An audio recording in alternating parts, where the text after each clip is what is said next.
The morning Caleb Harrow walked into the First National Bank of Newark, Ohio.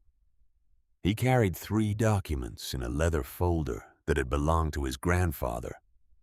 The folder smelled like cedar and lanolin, and the faint ghost of pipe tobacco Edmund had given up 12 years before he died.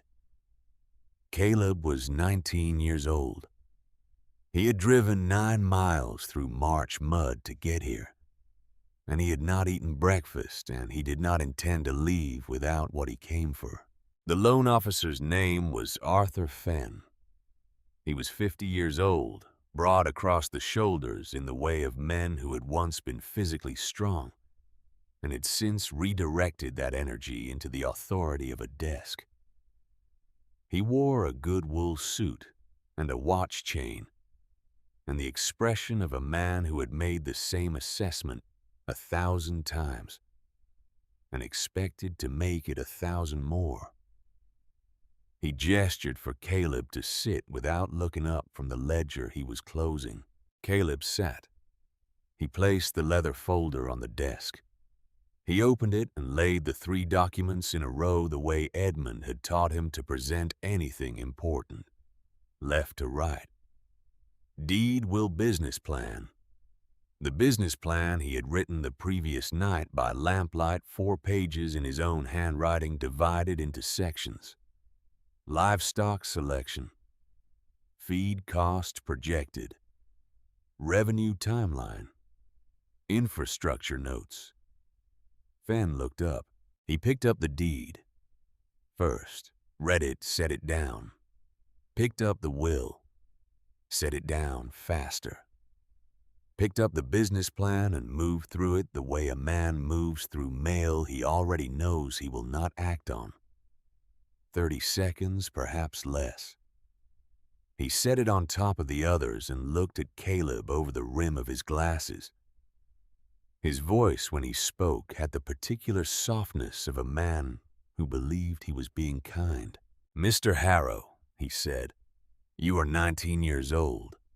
You have no credit history, no collateral of any practical value, no working infrastructure, no livestock, no secondary structures of any kind." He glanced at something on his desk that Caleb could not read from where he sat. The barn burned in 1876. The grain coop is partially collapsed. The soil classification on the eastern parcel shows erosion damage going back at least a decade. He paused. The property has sat idle for 7 years. Caleb said nothing. He waited. "I'll be direct with you," Fenn continued, "because I think that is the respectful thing to do. Sell the land. 43 acres in Licking County properly marketed will bring you somewhere between $800 and $1,000. That is real money. That is a foundation for something new." The number had a shape to it. Caleb had prepared for a refusal. He had not prepared for the way it would feel to hear Edmund's land described as a liability by a man who had never once stood on it. His hands were resting on the edge of the desk. He kept them still.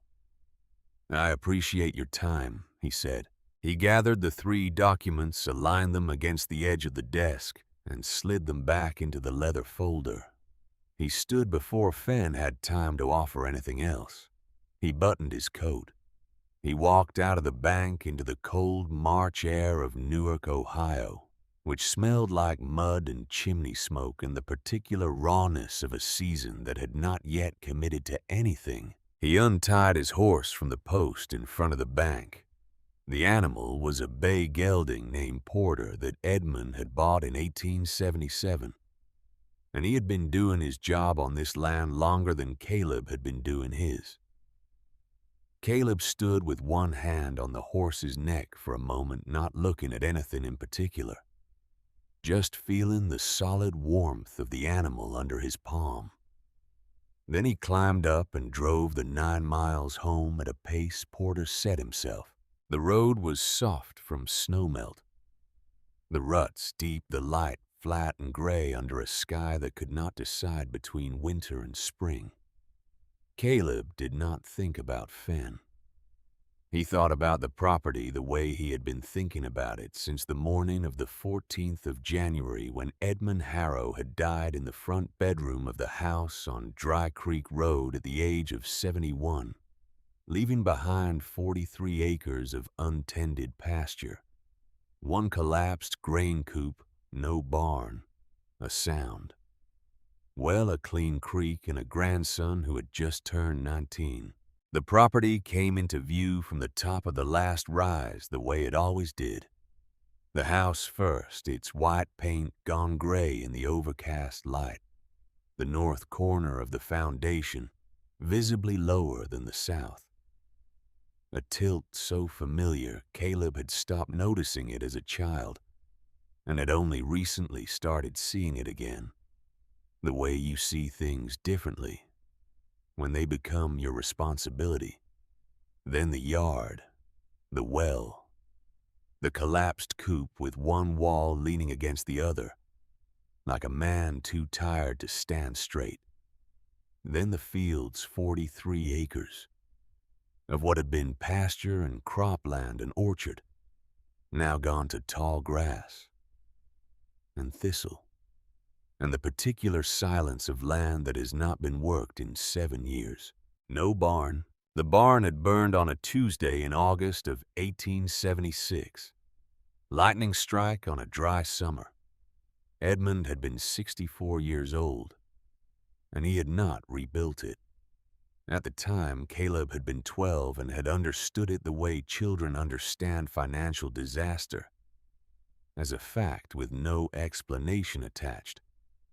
Now he was 19 and he understood it differently. He understood that Edmund had made a choice, and that the choice had a reason, and that the reason was somewhere in the land itself if he looked carefully enough. He put Porter in the lean-to shed behind the house, forked him hay from the dwindling stack in the corner, and stood in the shed doorway looking at the back of the property while the horse ate. The hill rose behind the house. Not dramatic, not the kind of feature anyone would bother naming on a map. Just the natural swell of limestone country in central Ohio, covered in dead grass and cedar scrub along the upper ridge. An old stone wall ran horizontal across its face, like a seam in cloth. Caleb had played along that wall as a boy, had sat on its top edge 100 times. Had never thought much about it. He went inside and made coffee and sat at the kitchen table with the leather folder open in front of him. He read the business plan he had written the night before. It was 4 pages and it was reasonable and it required capital he did not have, and a structure he had not yet found a solution for. He read it the way you read something you have already decided to do, regardless of what anyone says. Then he closed the folder, drank his coffee, and looked out the window at the hill. He spent the next 2 days on a survey of the full property the way Edmund had taught him to approach any problem. Not with feeling, not with hope, with facts. He bought a new notebook in town with the last of his pocket money and used it the way Edmund had used such things. Soil condition at each quadrant. Fence post integrity numbered from the road. Standing water locations. Tree health along the creek border. The depth and direction of erosion channels on the eastern parcel. The state of the well casing. The angle of the coop collapse and whether the lumber was salvageable. He worked until the light failed each day, then sat on the back step and wrote his summaries. What he found was not what Fen had described. The soil in the central pasture was still good. Edmund had rested it intentionally in his last years. That was not abandonment.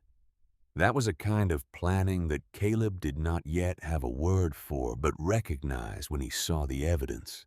The creek ran clean. The well was sound. The house foundation was stable on three sides. He wrote all of this down. On the third day following the stone wall along the upper slope of the hill, he found it. He had been moving east along the wall toward the property corner where the cedar scrub thickened into something close to forest. He knew this section of wall from childhood, had climbed it, sat on it, run his hand along its top edge on 100 afternoons. But as the wall climbed the slope toward the eastern edge of the hill, he noticed something he had never noticed as a boy. The character of the stone changed. The lower section was the casual work of a man building a boundary competent and functional. But as the wall rose toward the east, the stones became larger. The fitting became precise in a way that casual farm wall construction is not. Each stone was seated against its neighbor, with the kind of attention that suggests someone was thinking not just about keeping the wall standing, but about keeping it standing for a very long time. Then he reached the gap. He understood immediately that it was not a collapse. The stones on either side of the opening were finished, their edges squared, their faces flush. The gap was deliberate, arched slightly at the top by a single flat stone laid across the span. It was a doorway.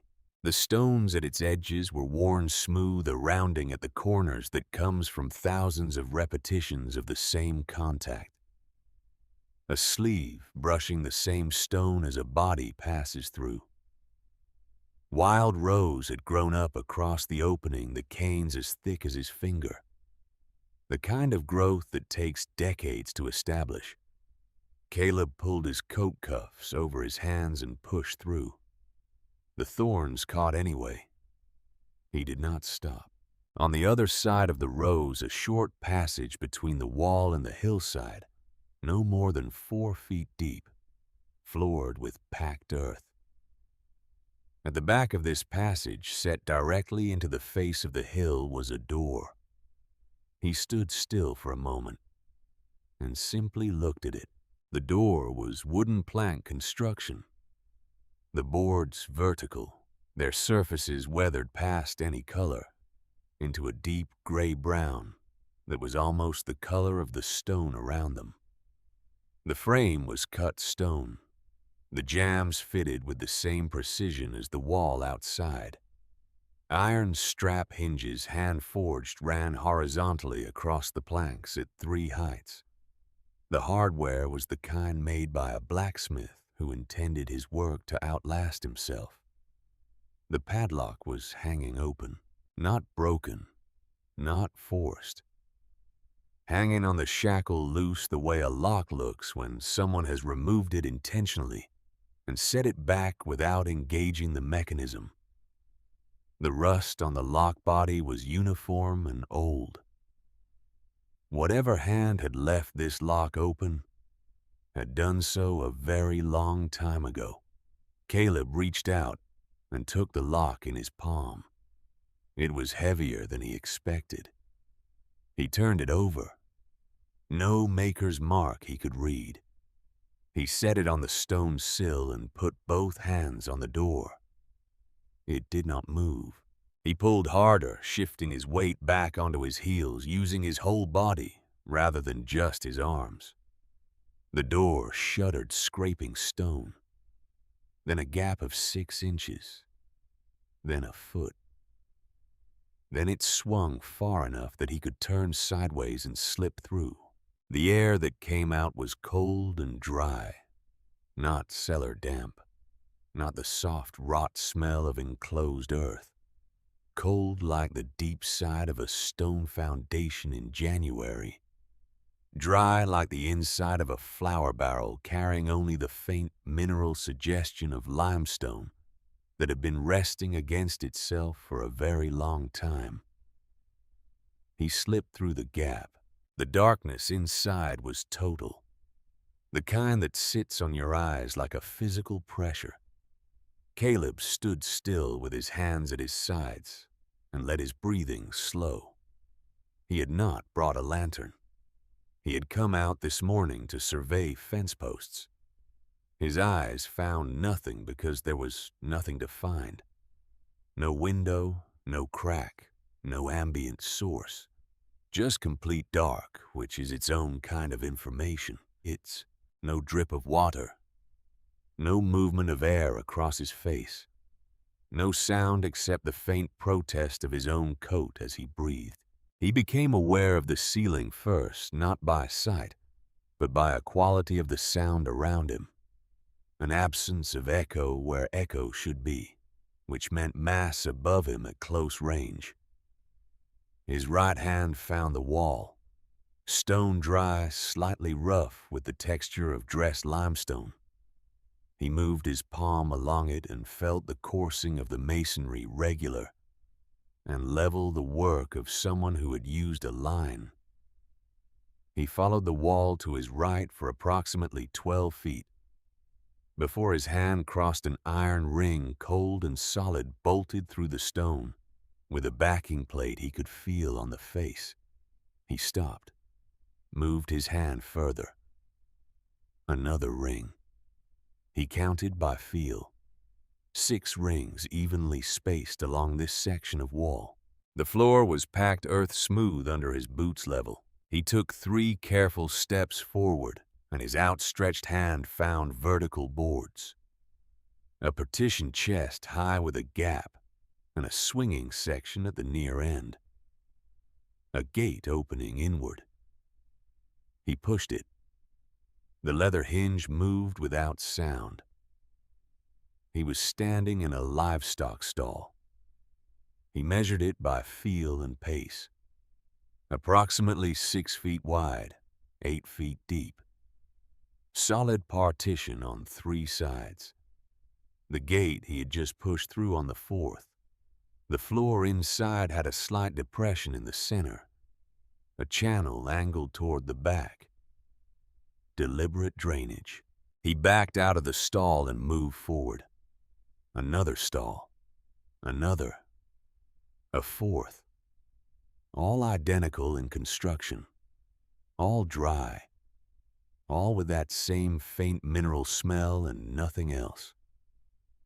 He reached the back wall and found a second doorway smaller than the entrance. Beyond it, a change in the quality of the dark that he could not explain except as the way a larger room feels different from a corridor. From somewhere inside it came a sound so faint he almost dismissed it as imagination. Water. Moving water, very slow. Very small, but present. He did not go through. Not without light. He stood at the threshold for a full minute listening to the dark. Then he turned and felt his way back to the entrance squeezed through the gap and stood on the hillside in the cold March air with cedar branches above him and pale light coming through. His heart was beating harder than the cold warranted. He stood there until his breathing steadied. Then he looked back at the door. Gray wood and iron hardware, the padlock sitting open on its sill where he had left it. He looked at it for a long time. Then he walked back down to the house. Not slowly. With the particular pace of a man who has just changed his understanding of something important and needs to move in order to think clearly. He went directly to Edmund's desk in the front room. He had been through this desk twice since the funeral. Once with the lawyer. Once alone. Legal papers, the deed, the will certificates, tax receipts going back to 1862. He lifted the entire stack out and set it on the desk surface. Under the stack at the very bottom of the drawer was a piece of folded graph paper. It had been folded into eighths. The folds were worn soft with handling. The paper had aged to the color of old cream. Caleb unfolded it on the desk surface with the care he would have used on something he suspected might tear, smoothing each crease flat with the side of his hand. It was a drawing, pencil precise, executed on the grid of the paper, with the kind of drafting discipline that implies either training or temperament. The drawing showed a cross-section of the hill behind the house.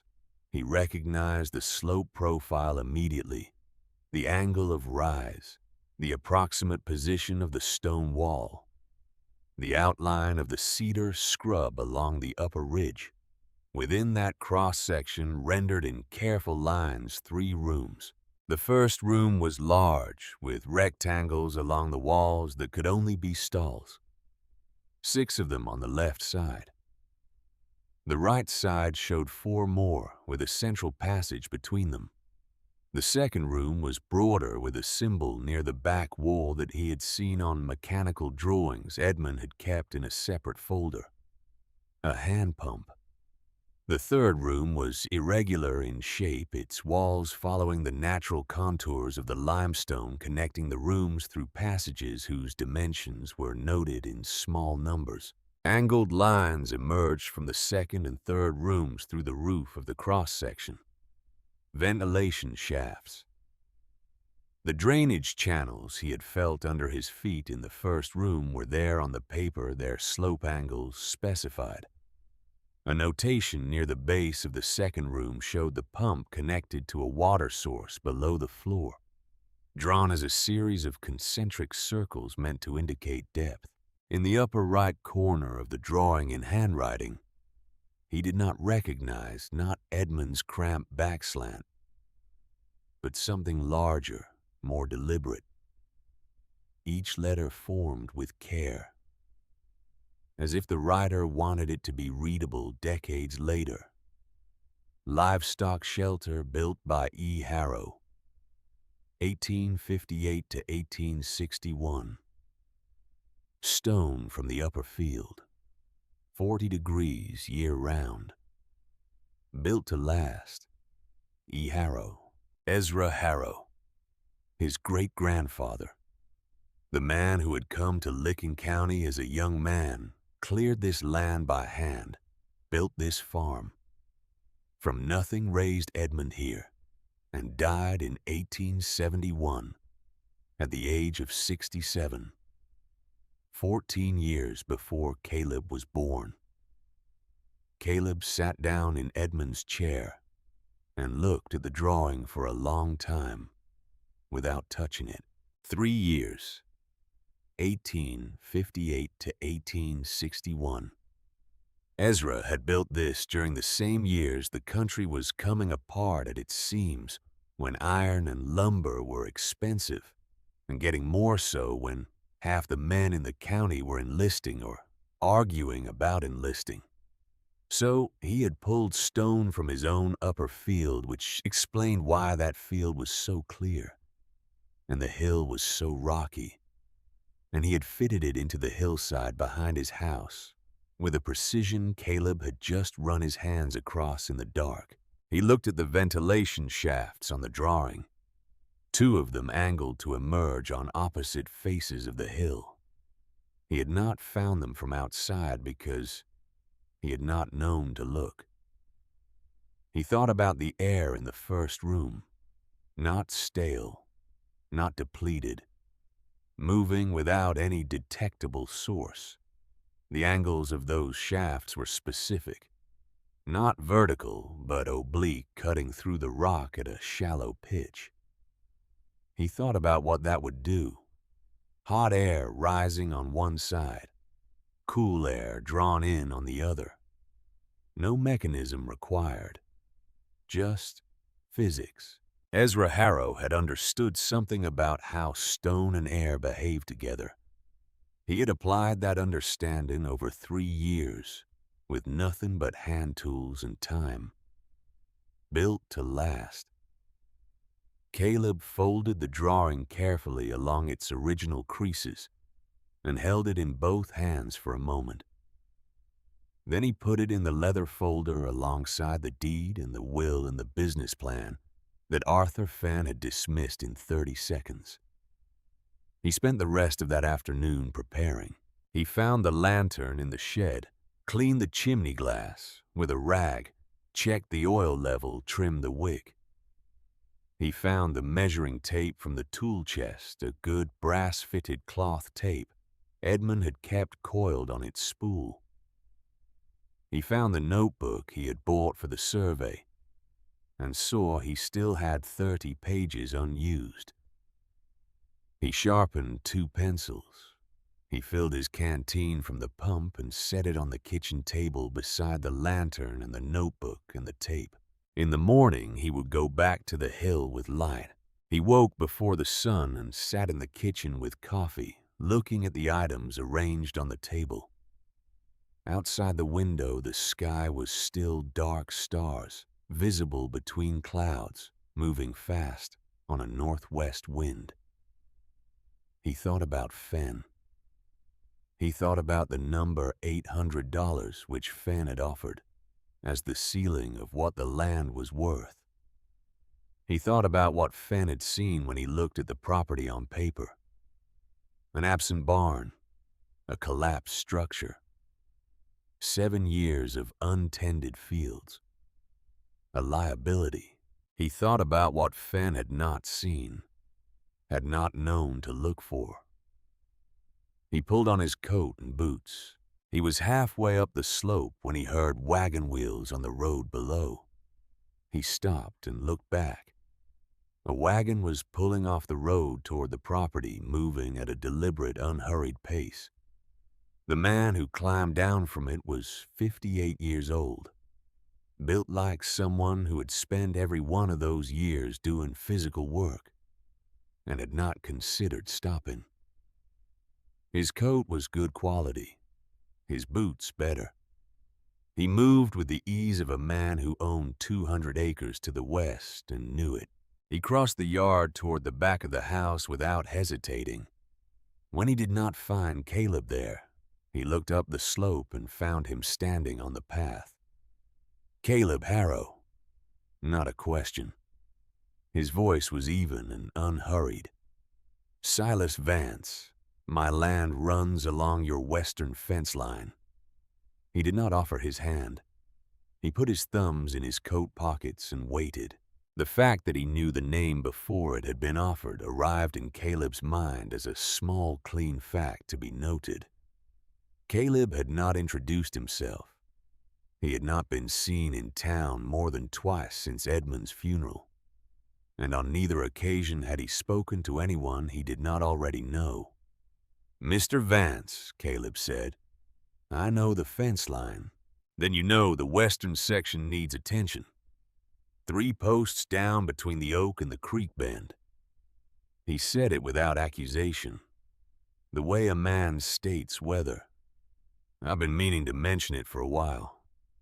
Didn't want to bother your grandfather while he was ill. I'll see to the fence." Vance looked past him toward the empty fields, the absent barn, the hill rising behind the house.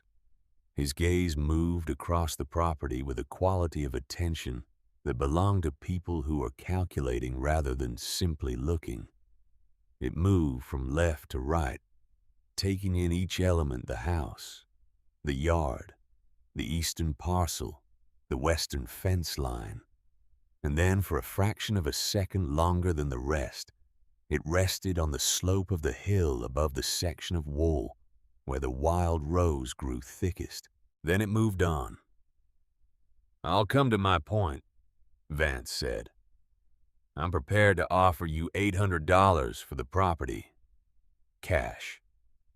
I can have the papers drawn before the end of the week." He let that sit for a moment. "It's a fair price given the current condition. You're young.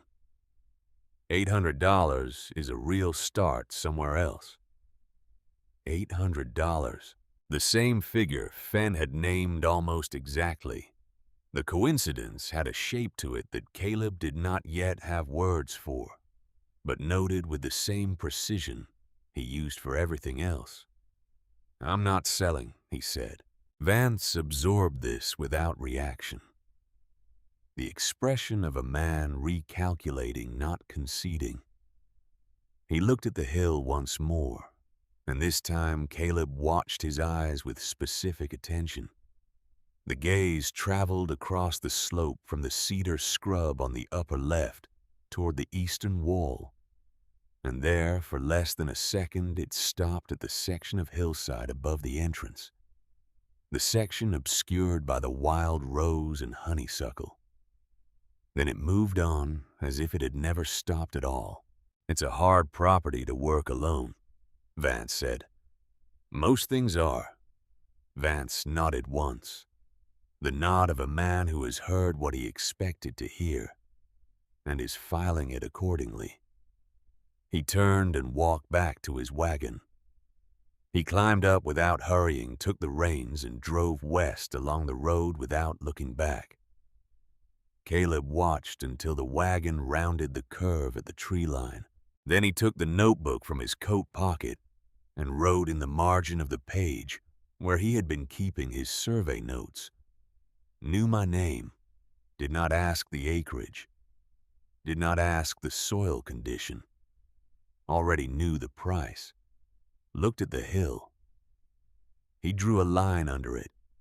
Then he added one more line beneath that, looked at the hill twice. Second time was specific. He put the notebook back in his coat. He picked up the lantern he had set down when the wagon appeared. He climbed the remaining distance to the wall, pushed through the wild rose with his coat cuffs pulled over his hands, crossed the short passage, and stood before the gray wooden door. He struck a match and lit the lantern. He pulled the door open, turned sideways, and stepped through into the hill. What the light showed him was not different from what his hands had already found in the dark. The same iron rings, the same stall partitions, the same drainage channel angled toward the back. But with the lantern raised, he could see the ceiling, and the ceiling was something his hands had not been able to tell him. The arch vaulted to 9 feet at the crown. Not rough cut, not approximate. Precise. Each course of stone slightly smaller than the one below it, the whole thing tapering upward, with the geometry of something that had been drawn on paper before a single stone was placed. He stood in the center of the chamber and turned slowly, holding the lantern up. He had been in this room before. He had measured it with his hands in total darkness. But this was different. This was the difference between knowing a thing and seeing it. He did not stay long. He had measurements to take, and he would need the full morning for them. He went back through the entrance, pulled the door to behind him, and stood on the hillside in the March air. He had a great deal of work to do. He intended to begin tomorrow with light and a measuring tape, and enough time to do it properly. He went back the next morning before the dew had lifted off the cedar branches, and the morning after that, and the one after that. He measured. The main chamber was 40 feet deep, 16 feet wide. He wrote it down. He sketched the floor plan on the graph paper he had thought to bring, using the same grid scale as Ezra's drawing, so he could lay them side by side later. When he did, they agreed precisely. The second doorway was at the back of the main chamber centered. He had to duck by 6 inches to pass through. On the other side, the second room opened broader than the first 20 feet, across the ceiling rising to 10 feet at the crown. Along the back wall, wooden racks were built into alcoves cut directly into the limestone, their construction integrated with the rock, rather than simply attached to it. Ezra had cut the receiving notches before he built the racks. The racks were seated in the stone the way bones seat in sockets.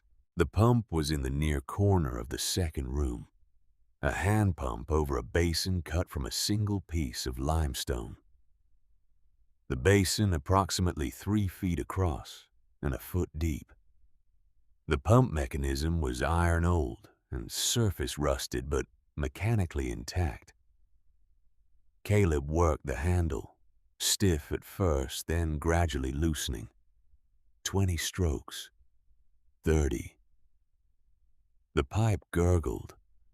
Then water came brown with rust for the first several seconds, then clearing, then running cold and clean and continuous as long as he kept the handle moving. He stopped pumping. He cupped water in his palm and tasted it. Cold, faintly mineral, clean. He looked at the racks along the back wall.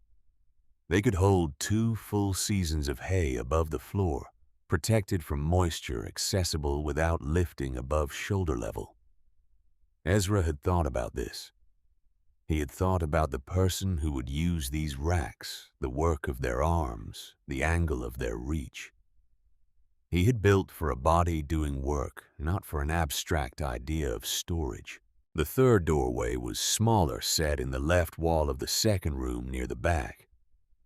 Caleb went through into the third room irregular, as the drawing had shown its walls following the natural geometry of the limestone, rather than being cut to a plan. Lower than the others, the ceiling ranging from 7 feet at the entry to 8, where the rock arched naturally above a shallow depression in the floor. He found the crack in the third room ceiling. It was not large, a 1/4 inch at its widest point, running diagonally for approximately 18 inches before tapering back to nothing. He held the lantern against it. Old dust in the crack. No fresh edges. No recent spalling. It had been there a long time. He noted it in his book, measured its length and width, sketched its position relative to the room's corners. Then he sat down on the packed earth floor of the third room with the lantern beside him and looked at the ceiling. He thought about the 3 years it had taken Ezra to build this, the hauling of stone from the upper field, the fitting of each course, the cutting of the air shafts and drainage channels, and the socket for the pump, the construction of the wooden elements. 3 years of work by a single man with hand tools and a clear picture in his mind of something that did not yet exist yet. He did not know Ezra. He knew only what Edmund had told him in fragments over the years, the way old men tell stories in pieces, not in order, assuming the listener will assemble them. He knew that Ezra had come to Licking County with nothing, that he had cleared the upper field by hand, that Edmund as a boy had asked why the field was so clear and the hill so rocky, and Ezra had said simply that the stone had come from somewhere and had to go somewhere, and he had decided where. He had decided to build it into something that would last. Caleb stayed in the third room long enough to complete his sketch. Then he retraced his steps through the second room, through the main chamber, and out through the entrance. He stood on the hillside in the morning air. The sun was fully up now, low and pale, the cedar branches casting thin shadows across the stone wall. From where he stood looking downhill toward the house, you could not see the door. The tangle of wild rose and honeysuckle had already fallen back into place across the opening, indifferent to the disturbance. Below the house, the yard, the well, the collapsed coop, the empty pastures, the road beyond. He thought of what Arthur Fenn had said. You have no infrastructure, no barn, no secondary structures of any kind. He thought of what Silas Vance had said. $800 is a real start somewhere else. He thought of the way Vance's gaze had stopped on the slope of the hill. Less than a second, but specific, deliberate. The gaze of a man who already knew something existed there and was checking to see if the new owner had found it yet. Caleb walked back down to the house. He ate breakfast standing at the kitchen counter. Then he sat at the table with Edmund's survey maps and Ezra's drawing and his own new sketches spread across the surface, and looked at all three at once. The hill held one main chamber large enough for 12 animals comfortably, perhaps 15 with proper sectioning. A second room that could store 2 full seasons of hay without reducing usable floor space. A third room that could function as additional livestock housing or equipment storage, depending on the season. Clean water on demand from a spring somewhere in the limestone below. Passive temperature regulation. Ventilation without mechanical systems. Drainage that worked with gravity. All of it built in 1858 to 1861. All of it standing unmodified in March of 1883. 22 years of disuse, and nothing had moved. He looked at the corner of Ezra's drawing where the inscription was written in that large, careful hand. Built to last. He thought about Vance's offer. $800 offered by a man who already knew his name, who had already calculated the asking price before he climbed down from his wagon, who had not asked about the acreage or the soil condition, or the well or the creek, or the timber along the east border. A man who had looked at the hill, not at the rest of the property, who had looked at it twice the second time with an attention he had not bothered to fully conceal. Caleb picked up his pencil and his notebook. He began a list. Not because he needed to write it down to remember it, but because writing made the work real in a way that thinking did not. Edmund had taught him that, not with words, but by example. Every project on the farm had begun with a list.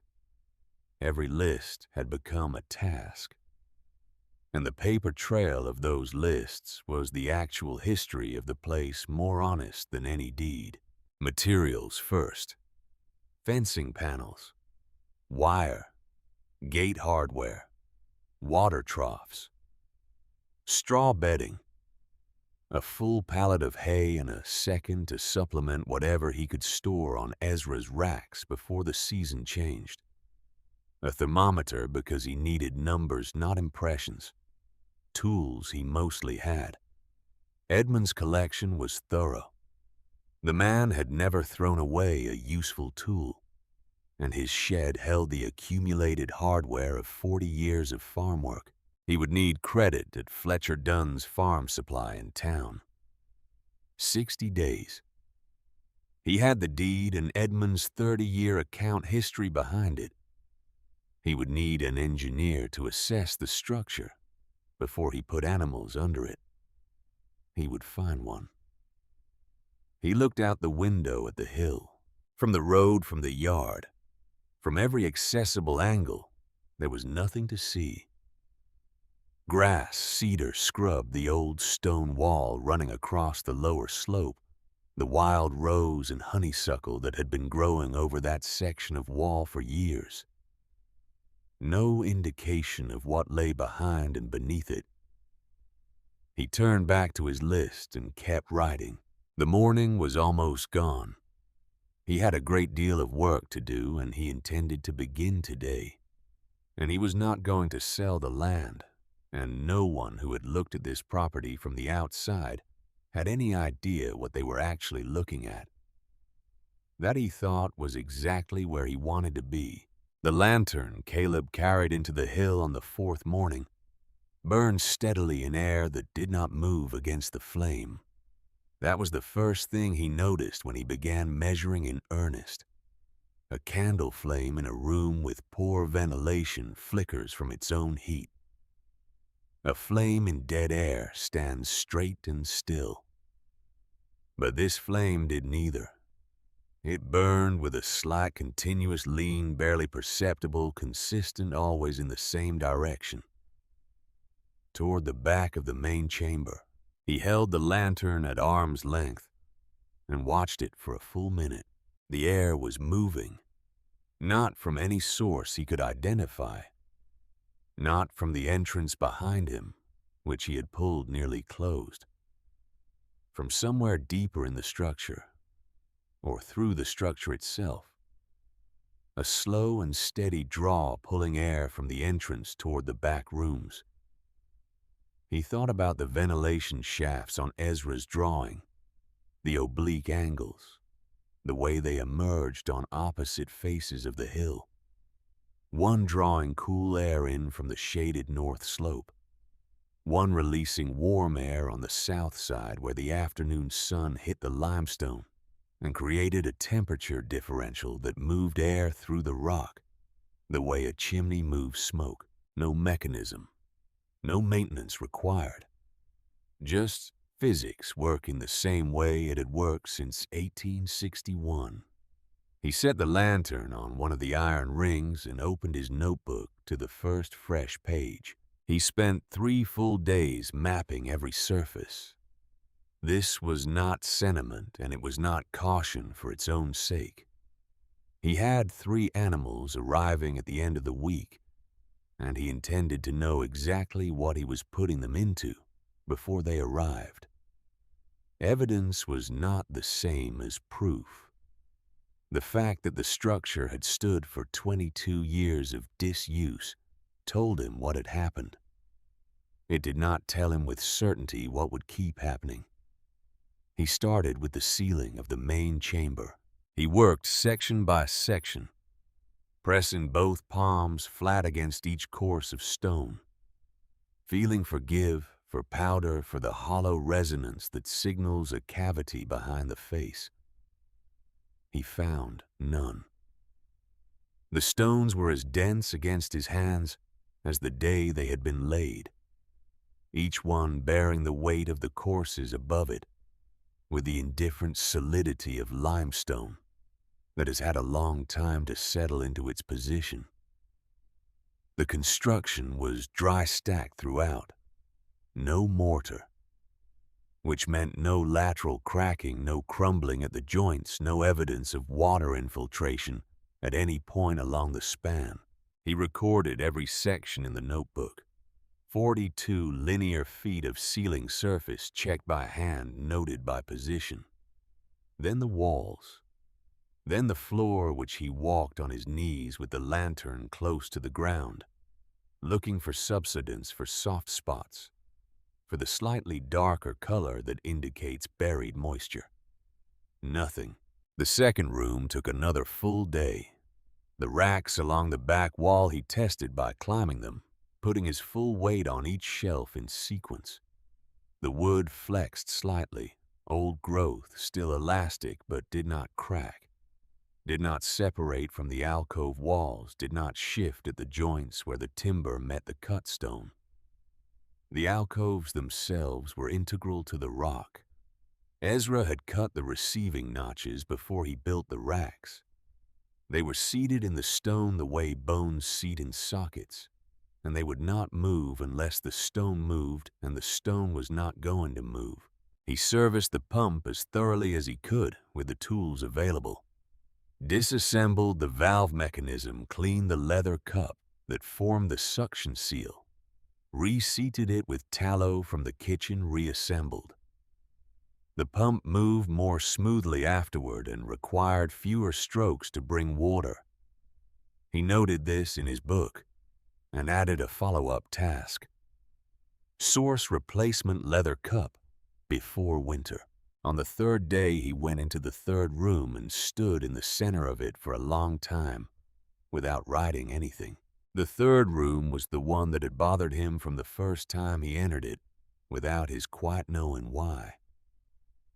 The ceiling was lower here, following the natural contour of the limestone, rather than a designed arch. The walls curved inward at 2 points, where the bedrock had natural projections that Ezra had incorporated rather than removed. The room had the quality of a space that had been fitted around what was already there, which was different from the first two rooms, which bore the marks of someone working with a clear picture in mind. He pressed his hand to the ceiling at the low point 7 feet from the floor. Then he stopped. The crack he had noted on his first visit was still there. He remeasured it, 1/4 inch at its widest, 18 inches of length. But this time, with better light and more systematic attention, he found a second one, shorter at the far wall. Same characteristics, old, stable, dry. He wrote in his notebook. 3rd room ceiling, 2 cracks noted, apparently stable, require monitoring. Do not use 3rd room for primary livestock housing until expert assessment. Then below it, in different handwriting from the rest of his notes, the particular slant he used when writing something he meant to act on rather than simply record. Find someone who knows masonry and load-bearing stone, not for permission, for information. The next morning, he walked to the County Agricultural Extension Office in Newark and asked the woman at the desk if she knew of anyone who consulted on old farm structures. She told him about a retired civil engineer named Gideon Pruitt, 68 years old, had spent 40 years building and assessing structures across Ohio, Knox County originally. He charged nothing except reimbursement for travel. She gave Caleb a postal address. Caleb wrote a letter that afternoon, 3 paragraphs precise. He described the structure, its approximate age, the construction method, the materials, the dimensions. He described what he had observed. He asked if Pruitt would be willing to visit and provide his assessment. He mailed it Thursday morning. While he waited for a reply, he went to see Fletcher Dunn. Dunn's farm supply in Newark was the kind of operation that runs on reputation as much as inventory. Fletcher Dunn had taken over from his father 2 years prior and had inherited both the stock and the ledger of accounts that went back 40 years, Edmund Harrow's among them. He was 34 years old, methodical with the careful manner of a man who had learned early that trust was extended incrementally and withdrawn all at once. He looked up from his ledger when Caleb came in, set his pencil down. "I was sorry to hear about your grandfather," he said. "He was a good customer for a long time." "He bought heavy rope from you every autumn," Caleb said. "Gate Hardware in the spring. He said you kept the best stock of wire in the county." Dunn absorbed this with a nod. "He did say that. What can I help you with?" Caleb read from his list. Dunn wrote as he talked, asking clarifying questions about specifications, gauge of wire, dimensions of the fencing panels, size of the water troughs. When Caleb finished, Dunn looked at the total and then at him. "This is a significant order," he said. "I know what it is. Cash or account? I have $21 cash. I can pay that against the order and settle the remainder within 60 days. A pause. Dunn looked at his ledger, then back at Caleb. "I'll need something against the balance. I have the property deed. 43 acres, fee simple, no mortgage." Another pause longer than the first. Then Dunn tore the estimate from his ledger pad and folded it once. "Your grandfather carried an account with us for nearly 30 years, he said. "He settled every balance by year's end. I'll extend the same terms to you." He handed Caleb the folded paper. "Delivery on Monday. I'll send 2 men. Caleb walked home with the paper in his coat pocket alongside Ezra's drawing. 4 miles. The same way he had come.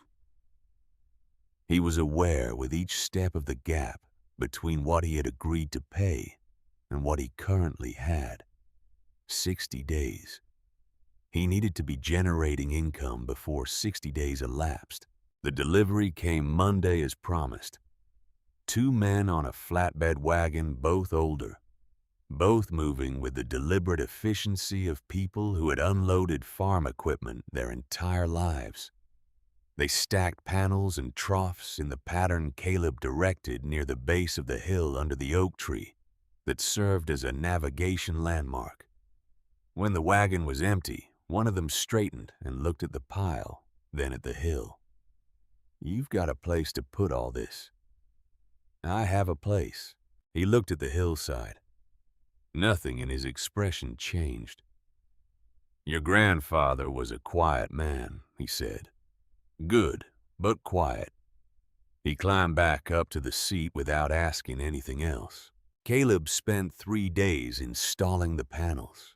The anchor points Ezra had drilled into the stone walls of the main chamber were positioned for a slightly different panel dimension than the modern stock he had bought close, but requiring adjustment. He shimmed, remeasured, unbolted, and moved brackets twice on the second stall before the alignment was right. His hands bled on the 3rd day from wire ends and bolt threads and the general attrition of working in close quarters with metal and stone. He wrapped them in cloth strips and kept going. By Wednesday evening, he had a working configuration of 8 stalls in the main chamber, a central walkway wide enough to move a wheelbarrow through, and a secondary water line run from the pump in the second room through the passage using iron pipe from Edmund's supply shelf that turned out to be exactly the right diameter. He had installed the water trough in the main chamber's northwest corner, where the floor's natural slope would direct overflow toward the existing drainage channel. He lit the lantern and walked the length of the chamber, checking each stall gate, each water connection. Then he walked it again. It was ready. Prewitt's reply came Tuesday. He would come Friday. He asked Caleb to have measurements available if possible. He would bring his own instruments, but having prior data would save time. He would need access to the full structure. He noted in the methodical handwriting of a man who had been writing professional correspondence for 4 decades that based on Caleb's description, the construction sounded consistent with mid-century Ohio limestone work, which he had seen examples of in his career, though rarely in this specific form. He signed it G. Prewitt retired. Caleb had the measurements organized by room cross-referenced to his sketches with the crack locations noted separately on a dedicated page with dimension drawings. He put Ezra's original drawing in a separate envelope in case Prewitt wanted to see it. Friday arrived overcast with a cold wind from the northwest. Prewitt arrived at 9 in a wagon driven by a younger man Caleb assumed was a grandson who waited on the road while Prewitt climbed down with his equipment bag and walked toward Caleb without hurrying. He was a compact man, built with the economy of someone who had never carried unnecessary weight, either physical or conversational. He wore a heavy canvas work coat and a wide-brimmed hat, and carried a bag that clinked with instruments. He shook Caleb's hand once firm and brief. "Show me," he said. Caleb walked him up the slope. At the entrance, he pulled the door open and stepped aside. Prewitt went in without pausing, without asking questions, without any of the hesitation that most people showed at the threshold. Inside, he turned on his own lantern larger than Caleb's, with a polished reflector that cast a broad, flat light, and began working from the entrance wall toward the back. Caleb stayed out of his way. He watched him work. Prewitt used a level on the walls at 3 heights, reading the bubble's position and recording numbers without comment. He used a calibrated hammer, a short-handled instrument with a weighted head, to tap the ceiling at regular intervals, listening to each tap with his head tilted slightly. He measured spans with his cloth tape. He crouched in each stall and looked at the drainage channel from the angle of its slope. When he reached the third room, Caleb followed him in. Prewitt went directly to the crack Caleb had marked in his notes and held his lantern against it for a long time. Then he took a small folding rule from his bag and measured the crack's length, its width at the widest point, its angle of departure from vertical. He pressed his thumbnail into the crack at its widest, looked at the thumbnail, wrote something. He came out of the third room, walked back through the second room, through the main chamber, out the entrance. He sat on a flat stone near the wall, opened his bag, took out a fresh sheet of paper, and wrote for approximately 8 minutes.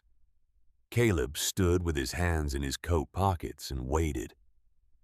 When Prewitt looked up, his voice had the quality of a man delivering information rather than an opinion. "The structure is sound," he said. "Better than sound in the main chamber. The arch is textbook batter construction. The walls incline inward as they rise, which transfers the load of the hillside downward rather than outward. Whoever designed that arch understood the physics. It is not intuitive work. It is considered work." He paused, looking at his notes. "The ceiling beams in the second room are hand-hewn oak old growth from the density. They are set into pockets cut directly into the bedrock at the rear wall, not resting on ledger boards, not surface-mounted, seated in the rock. Those beams cannot shift laterally because the rock prevents it. And the cracks in the third room, old, stable. The diagonal crack at the low point is a shrinkage crack. It formed as the hill above settled over decades. It stopped propagating probably 15 to 20 years ago, based on the fill pattern." He tapped his pen on the paper. "Monitor it. If the width increases or the length extends, look harder. As it stands, it is cosmetic." He looked at Caleb directly. "The third room is the weakest of the three, but weak here means marginally below excellent. It is still safer than most barns in this county. What would you recommend for the third room?" "2 posts. Oak or elm set on stone pads on the floor at the positions I will mark for you. That addresses the crack's potential trajectory if it ever resumes moving. After that, yes, safer than most." Caleb asked how Prewitt knew the technique used for the arch. "Ohio limestone country produced a particular tradition of underground construction in the 1840s and 1850s, Prewitt said. Farmers who could not afford above-grade buildings, or who wanted something that would not burn, or who were thinking about long-term use rather than short. The batter wall, the corbelled crown, that specific combination. I have seen it in perhaps a dozen structures in this state, all of them pre-war." He was quiet for a moment. "Who built it?" Caleb took the envelope from his inside coat pocket and gave Prewitt Ezra's drawing. Prewitt unfolded it on his knee with the care Caleb had used on it the first time. He looked at it for a long while. When Caleb looked at his face, something had shifted in it. A recalibration, small but visible, happening behind his eyes. He was still for too long, the way a man is still when he is processing something he was not prepared to encounter. Then his expression resettled. "Ezra Harrow." He folded the drawing along its creases and returned it. "The construction is consistent with the date. The sophistication is not typical for a solo farmer working without a crew, but it is not impossible. Some men simply have an understanding of how things sit together. He looked at the hillside. He designed it to outlast himself. He succeeded. Prewitt put his instrument bag back in the wagon bed. I will not charge you for the visit. This is the most interesting structure I have assessed in 5 years. He climbed up to the seat. The younger man had not moved. Prewitt gave Caleb a brief nod as they turned onto the road. Caleb went back up to the hill and stood in the third room with the lantern. He looked at the crack Prewitt had measured. He thought about what stop propagating 15 to 20 years ago meant. That placed the crack's formation somewhere between 1863 and 1868. The structure had been standing since 1861. The crack had come early in its life, had stabilized, had not moved since. The ceiling above him had been cracked for at least 15 years without consequence. He went to the main chamber, marked the floor positions for the support posts with chalk, and made a list in his notebook. Post material, stone pad dimensions, sequence of work. He sourced the oak posts by the following Monday from Corvin Latch's scrap pile. Latch was 71 years old and had been Edmund's neighbor on the east side for 40 years. The kind of man who let you have useful things in exchange for useful work. He gave Caleb 2 lengths of salvaged timber for the cost of splitting a season's worth of kindling for his kitchen fire. A trade Caleb completed in one afternoon with Edmund's mole. He set the posts on Tuesday, cut the stone pads himself from flat limestone pulled from the section of the east fence line that needed repair anyway. The posts seated cleanly between the floor and the ceiling, with the tension of a well-fitted joint. He stood back and looked at them. The low point of the third room ceiling now had 2 oak columns rising to meet it. It looked like it had always been there. He went to the spring livestock auction in Newark the following Thursday. The sale ran from 8 in the morning until the light failed. A long parade of animals through a yard that smelled like straw, and the particular anxiety of animals that have been transported. Caleb moved through it with his notebook, writing down prices as animals sold, building a picture of the current market before he committed to anything. Goats were selling well. The breed favored in the county was the Toggenburg sturdy good producers tolerant of Ohio weather. He watched 3 lots sell before he found what he was looking for. A pair of Toggenburg does in good condition 4. And 5 years old already proven milkers, and a wether being sold as part of the same lot. The seller was a woman named Rosalind Hext, around 60 years old with a long braid over one shoulder, and hands that had done this work for decades. She watched Caleb examine the 3 animals with the assessing quiet of a professional. Sound animals, she said without being asked. The older doe freshened last month. You will have milk inside of 2 weeks if you manage it right. She paused. Where are you keeping them? Caleb looked at the animals. On the property. Rosalind's expression shifted fractionally. Not skepticism, assessment, quick and professional. You have a place for them. I have a place. He paid $4.50 for all 3. He loaded them into a borrowed crate in the wagon bed and drove home at a pace that would not stress them. The evening air had gone cold by the time he came up the slope toward the hill entrance. He unloaded the crate and carried it to the entrance, then lifted each animal out individually. The older doe stepped to the threshold, extended her neck, and drew in one long breath of the air coming from inside. Then she walked in as though she had been doing this her whole life. She went directly to the water trough, Drank moved to the nearest stall and lowered herself onto the deep straw bedding, with the composed certainty of an animal that has found what it was looking for. Caleb sat on an overturned bucket at the chamber entrance and watched all three settle. The lantern burned steadily on its hook.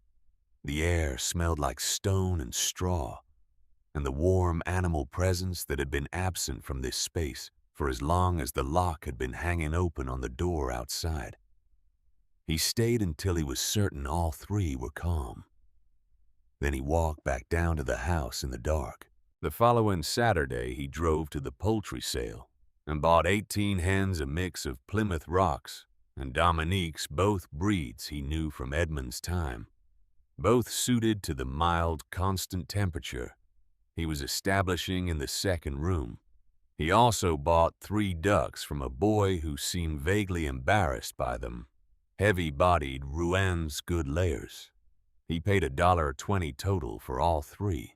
Within a week, he had 24 animals in the hill. The hens spread across the second room floor in the particular formation of chickens that have decided a space is acceptable. 2 of them had already found the gap at the back of Ezra's lowest storage rack and claimed it as a preferred roosting location. The ducks walked in single file, examined the water basin near the pump. With professional interest, decided it was insufficient for their purposes but would do, and settled into the corner nearest the drainage channel. He stood in the doorway between the first room and the second and looked at what he had built. 3 goats in the main chamber, 18 hens and 3 ducks in the second room. The second room was 2 degrees warmer than the first. He recorded this, possibly because the birds added metabolic heat to a smaller space with slightly lower ventilation. He would know more by spring. The hens did not start laying immediately. Birds take several days to adjust to relocation before resuming production. He wrote this down. He would know in a week whether the adjustment was normal. On day 9, they started laying. 12 eggs the first day, climbing to 18 by the end of the second week. He began selling to 3 households in town and 1 to the cook at the Settlers Trust Bank, which he kept to himself because he thought it was a detail worth keeping. The goat milk he sold to a woman named Mrs. Alderton, who had 4 young children and a practical nature and cash. She came every Tuesday morning. She never asked where he kept the animals. He appreciated this. By the end of May, the Dunn account was ahead of where it needed to be for a 60-day settlement. He added 2 Berkshire pigs in early June, a boar and a gilt, and moved them into the third room behind the 2 oak posts. He named the boar Flint and the gilt Tallow, which were working names functional, the kind you use when you need to refer to an animal clearly in a written record. He did not think of it as naming them. He thought of it as labeling entries in the log. The night of the 14th of June began ordinary. Rain started at noon, a soft leading edge, the sky going gray from the west. By 3 in the afternoon, the character of the rain had shifted, harder, more insistent. The kind of rain that is investing in the landscape rather than passing through it. Caleb checked the sky at 5 and moved his evening tasks forward by an hour to ensure he had time to settle the animals before full dark. He was in the second room at 7, checking the hay supply on the racks when it happened. The rain outside was something he could no longer hear, but could infer from the quality of air moving through the ventilation shafts, a slight heaviness in the silence. Then the first sound from the third room. Not a creak, not a groan. A crack, sharp and dry, the way a gunshot sounds in an enclosed space. A single report with a hard stop. Then silence. Then a low, sustained grinding that lasted perhaps 3 seconds, followed by the unmistakable sound of mass in motion. Stone and packed earth releasing downward in a controlled collapse. Caleb was through the second room doorway before the noise stopped. The third room ceiling at the low point 12 inches to the left of the oak post he had set in May had released a section approximately 3 feet across. The stone had fallen directly onto the passage between the second room and the third, the section of floor he would have been walking on if he had been 30 seconds ahead of his own schedule. The passage was blocked. Solid earth and limestone piled to within 2 feet of the ceiling. He stood at the edge of it with the lantern extended. The oak post he had set was intact. Its section of ceiling was still there, doing exactly what Prewitt had specified it should do. The crack he had monitored was unchanged. What had given way was adjacent to it in a section he had not marked as concerning because he had treated the visible crack as the primary indicator of stress. He turned around. Flint was awake on his feet, pressed against the far wall. Tallow beside him, both uninjured. He checked them by touch, running his hands across their backs and legs. Sound. He went back through to the second room. Hens unsettled but roosted. Ducks close together near the pump. Back through to the main chamber. All 3 goats standing watching him. 24 animals, all present, all uninjured. In 40 seconds, the exit was blocked. He stood at the collapse point with the lantern and made an inventory. Approximately 6 cubic feet of material, mixed limestone rubble above packed earth below. The earth component was what had come through the ceiling gap after the stone gave way, pulled by gravity from the hillside above. The earth would be workable if it had time to drain. The limestone on top would require moving by hand. He looked at the lantern. The oil reservoir was 3/4 full. At moderate burn, he had approximately 4 hours.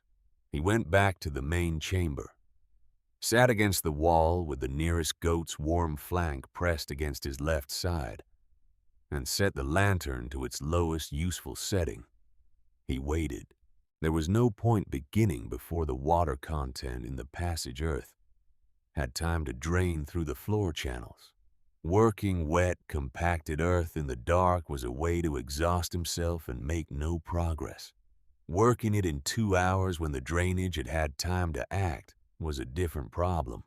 So he sat. He thought about what Prewitt had said. He thought about what he had missed.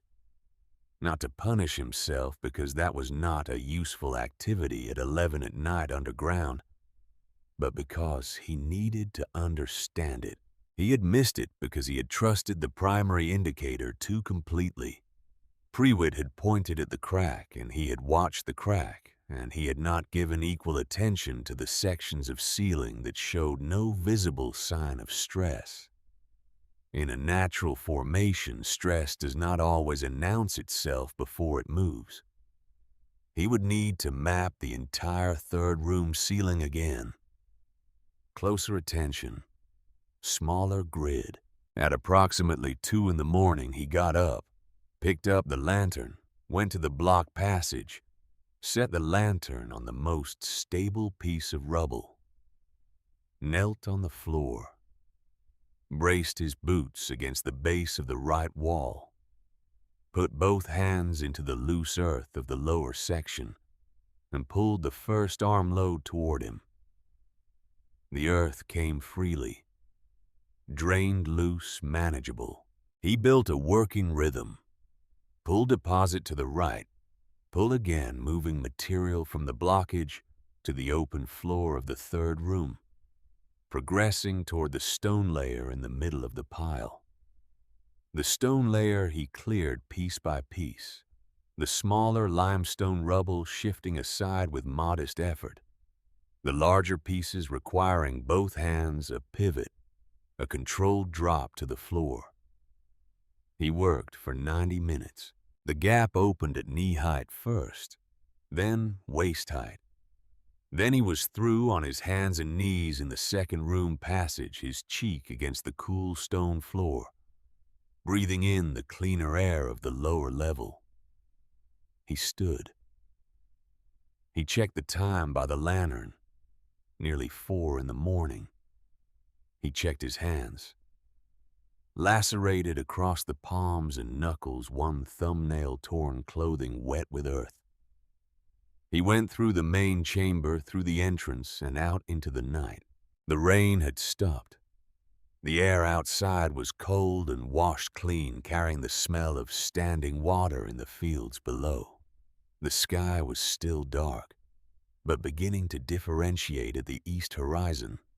Not light yet, but the suggestion of light's approach. He stood on the hillside and breathed. When his heartbeat had returned to something ordinary, he went back inside, made a complete circuit of all 3 rooms, accounted for every animal. A second time, checked the post. In the 3rd room, checked the ceiling at the failure point.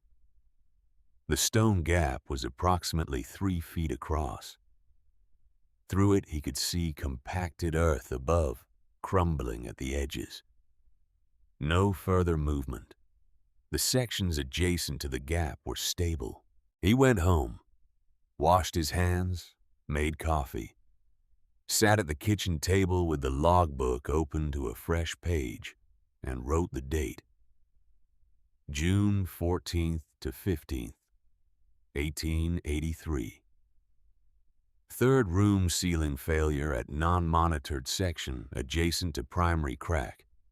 Block passage cleared by hand. 90 minutes. All 24 animals confirmed uninjured. Exit restored. Approximately 4 in the morning, he stopped, looked at the window. The sky was lightening in the east. He wrote one more line. Ceiling assessment protocol inadequate. Begin remap. Then in the margin, something he did not usually put in the log. Everything held that was supposed to hold. The animals were never in danger. The work was the problem, not the structure. He sent a letter to Pruitt that morning. Pruitt arrived Thursday. Caleb walked him through the collapse without preamble. Showed him the failure point. Showed him the post that it held. Pruitt stood in the 3rd room for a long time, moving his lantern across the ceiling in a slow arc. You set the post at the right place, he said. The wrong thing moved. He tapped the ceiling at 2 points with his calibrated hammer. There is a seam here. Do you see it? It follows the bedding plane of the limestone. It is not a crack. It is a structural transition between 2 layers with different load characteristics. He tapped again at a 3rd point. The crack I identified was in the stable layer. This seam was in the layer above it. Different problem. He looked at Caleb. You could not have seen this without knowing what you were looking for. Now I know. Pruitt assessed the full ceiling, identified the seam's extent, marked it with chalk on the stone, and specified 3 additional post positions that would bridge the transition and redistribute the load. He wrote the specifications and left the paper with Caleb. Post dimensions, stone pad sizes, spacing. Caleb built it himself over the following 4 days. On the 4th day, when the last post was seated, he stood in the 3rd room and looked at the ceiling. 5 posts now, including the original 2, following the chalk line Pruitt had marked.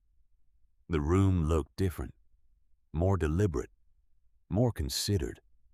The natural irregularity of the space was now organized by the vertical lines of the support's human geometry in conversation with the rock. Winifred Pruitt came in late July without her husband for reasons she stated simply. She had heard about the setup and wanted to see it for herself. She was 64 years old and had raised dairy goats in Knox County for 3 decades, and she brought to animal assessment the same unhurried precision her husband brought to stone. She spent 40 minutes with the 3 goats, checking every surface that could be checked. Hooves, eyes, coats. She read through the logbook. She asked about mineral supplementation, the grazing schedule, the lice check protocol. Caleb answered each question with the fact it required. When she came out of the stall, she straightened up and looked at him with the appraising directness of someone who has spent decades deciding what is worth her respect. "You know what you're doing," she said, not wondering, not conceding, stating what the evidence had shown her. It was the first time anyone had said it plainly. Caleb did not thank her for it. It was not the kind of thing that required thanks. In mid-August, a letter arrived from Rosalind Hext. 3 sentences. She had 4 more Toggenburg as she was reducing from her herd. Finest she had raised, she wrote. She thought his place would suit them. He wrote back the same afternoon and drove to her farm the following Saturday. She met him at the gate with the 4 animals already separated from the rest of the herd, their papers folded in her coat pocket. She handed him the papers without comment. He paid her asking price without negotiating because the price was fair, and the animals were sound. And he had learned from watching her at the spring auction that Rosalind Hex did not set prices she did not mean. That brought the doe count to 7. By the time September arrived, the count stood at 35 animals. 7 Toggenburg does, including the 4 from Rosalind Hext, the Weather Jasper, 2 Berkshire pigs, 20 hens, including 2 he had taken on in late July, from a neighbor dispersing her flock, 3 ducks, 2 young lambs still requiring supplemental feeding but gaining weight at the rate the book specified, which meant the rate was right. The temperature in the main chamber in August had read 58 degrees when it was 85 outside, a differential of 27 degrees. He wrote this in the logbook, then wrote it again on a separate line, in larger figures because the precision of the number seemed worth emphasizing. He had not lost a single animal. The Dunn account was current. He had $48 liquid. He was operating without debt for the first time since March. Word had begun moving through the county in the particular way that farming news moves, not through announcement but through revision. The story of the young man on Dry Creek Road who had livestock but no barn had become a different story. People had stopped asking where the animals were. They had started asking with a different quality of curiosity what was happening up there. Caleb noticed this at the feed co-op in September, in the way conversations paused when he walked in and resumed at a slightly different pitch after he left. He noticed it in the way Corvin Latch stopped by the property more often than he used to, staying for coffee and asking questions that circled the subject without quite landing on it. He noticed it most clearly at the County Agricultural Fair on the 14th of September, when he saw Silas Vance across the cattle ring standing with 2 members of the County Agricultural Board, both older men whose opinions had been solicited for long enough that they carried the settled authority of people who have stopped needing to earn it. Vance was talking. The other 2 were listening. All 3 of them were looking in Caleb's direction at intervals. Caleb watched them for 30 seconds. Then he turned back to the cattle in the ring. The conversation came 2 hours later in the covered pavilion where the afternoon crowd had thinned to people who had something specific to say, to someone specific. Vance approached from Caleb's left while he was looking at a seed display, his footsteps deliberate on the pavilion boards with enough advance notice that Caleb could have moved away if he had chosen to. He stayed where he was. "Mr. Harrow." Vance positioned himself at Caleb's elbow, his voice at a register that carried no further than the two of them. "I have been hearing things from people in town. There is some concern being expressed about the status of your livestock housing, specifically whether it meets the standards the county requires for commercial animal keeping." Caleb looked at him fully. Vance's face was composed, carrying an expression of civic concern so practiced it had become structural the way habits become posture over time. "I am not running a commercial operation. You are selling eggs to multiple households. You are selling milk on a recurring basis, under county ordinance that qualifies as commercial." He let this sit for a moment. "The concern is that if your animals are being kept in substandard or unverified conditions, there is a public health dimension." The two board members were visible across the pavilion, not looking at Caleb now, but present. He understood the architecture of what was happening, the civic framing, the reference to ordinance rather than preference. Vance had prepared this carefully. Caleb took one slow breath, not from anxiety, but from the discipline of choosing the right words from among the many available. "The structure housing my animals was assessed in April by Gideon Pruitt," he said, "a licensed civil engineer with 40 years of practice in Ohio. He found it to be sounder than 90% of barns in this county. I have his written assessment." He paused.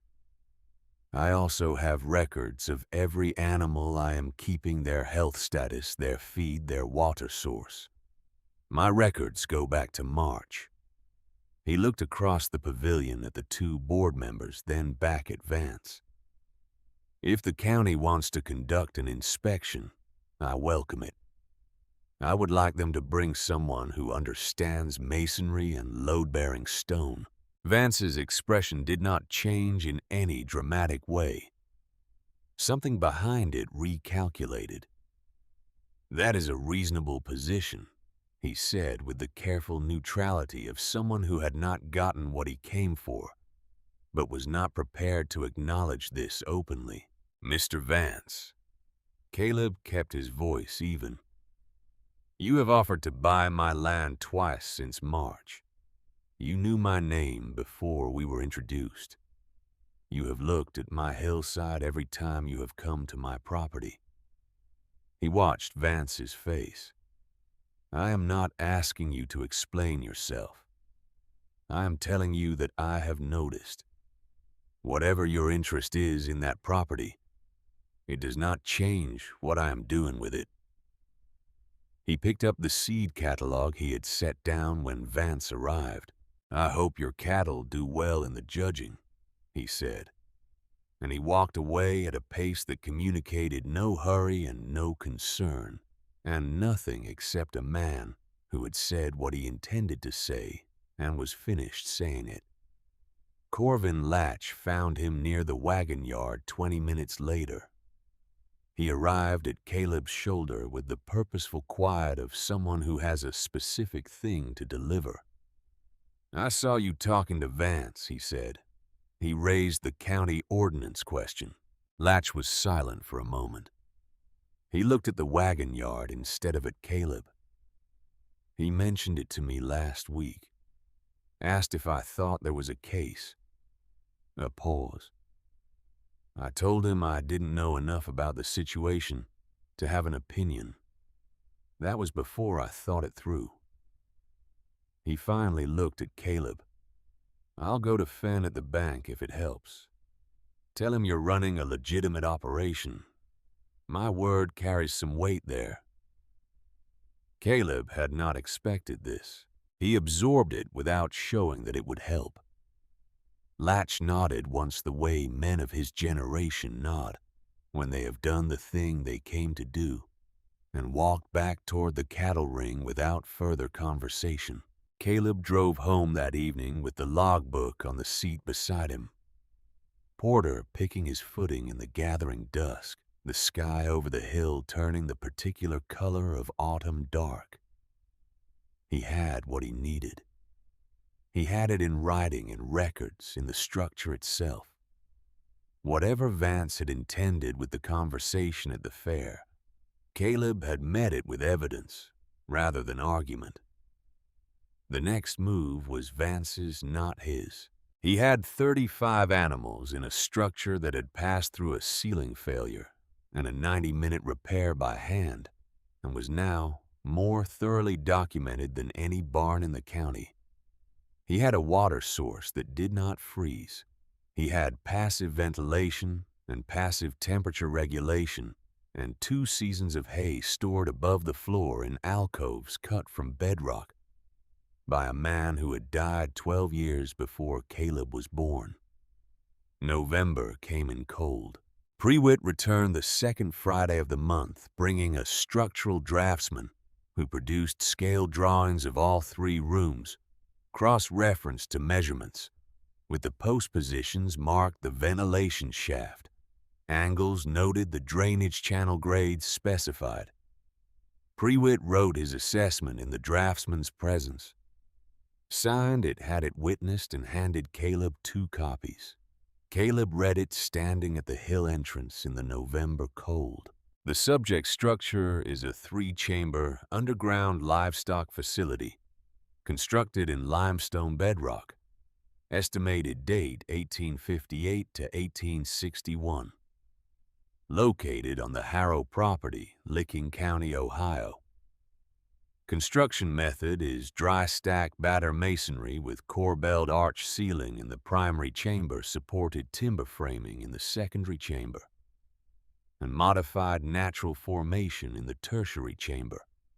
The structure has been assessed on 2 occasions, April and November 1883, and found to be structurally sound for the housing of livestock in all 3 chambers.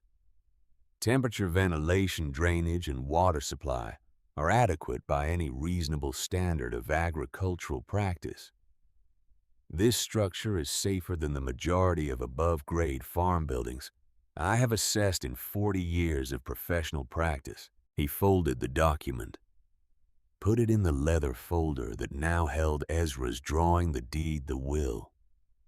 The business plan Fenn had dismissed in 30 seconds, and the growing record of what the hill had become. Prewitt watched him put the folder away. If Vance files a formal complaint, present that to the board before he gets through his first sentence, he said. He was quiet for a moment. He will not file. I think he already knows the answer to the question he was asking. He climbed into the wagon. The draftsman was already seated, his drawings rolled and cased. Caleb stood at the lane entrance and watched them drive north until the wagon rounded the first curve and disappeared into the tree line. The hill held 35 animals. The accounts were settled. The documentation was complete. The temperature in the main chamber on the day of Prewitt's second visit read 50 degrees with the outside air at 32. And dropping toward the first hard frost of the season. 30 degrees of difference. 20 feet of limestone in every direction. Vance never filed. December came. December arrived in Licking County the way it always did, without negotiation. Not the tentative chill of November, which still carries the memory of warmth in its edges, but the committed cold of a season that has decided to stay.